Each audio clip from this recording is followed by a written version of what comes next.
ngene kok ming pangestu tok. Ora ana sing ngekeki apa-apa ya, Reng. Anggepmu jur arep dikeki apa nang kraton kok padake. Ngono Gareng. Wonten dawuh sinuwun. Gawe kaget ngono iki.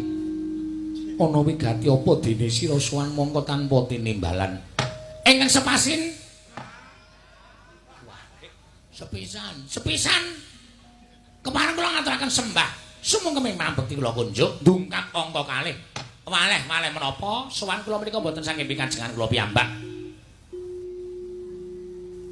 cokat ceket kula ringkes rembakipun supados samangke Gusti kula ingkang Sri Ndrawati enggal priksa menapa to sababipun dene kula keraya-raya kedarang-darang sowan wonten negari Ndrawati apa dikongkon bapakmu sanes apa saka karepmu dhewe sanes apa karang kedempel ana perkara mboten lah ana apa Gareng kula mboten dipun kongkon bapak kula mboten dipun kongkon kalih napa jenenge kulawargane Semar bojo kula ya ora ning mugi andadosna kawuningan sampun wonten setunggal candra menika Petruk menika opname lho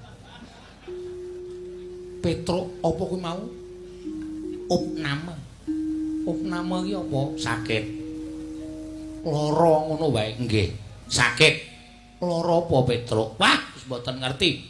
Dipresake nang dokter ya ora dingerteni penyakite.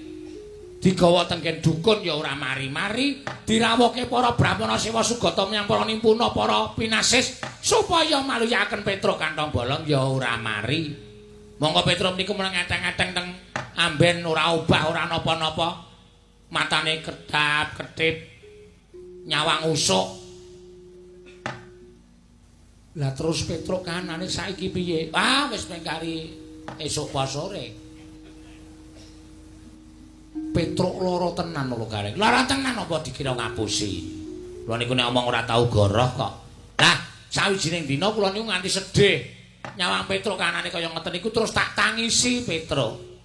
Bareng kula tangisi kalih Bagong, Petruk niku terus jenggelek. Gregah kaya wong waras nika.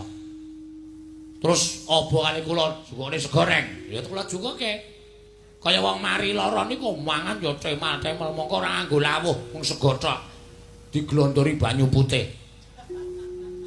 Iya, nggih. Lah bar maem niku Petruk terus ngomong kalih kula. Reng, kowe kakangku. Sing wajib tak sambati ya ming kowe. Nek Bagong ngono pancen tak anggap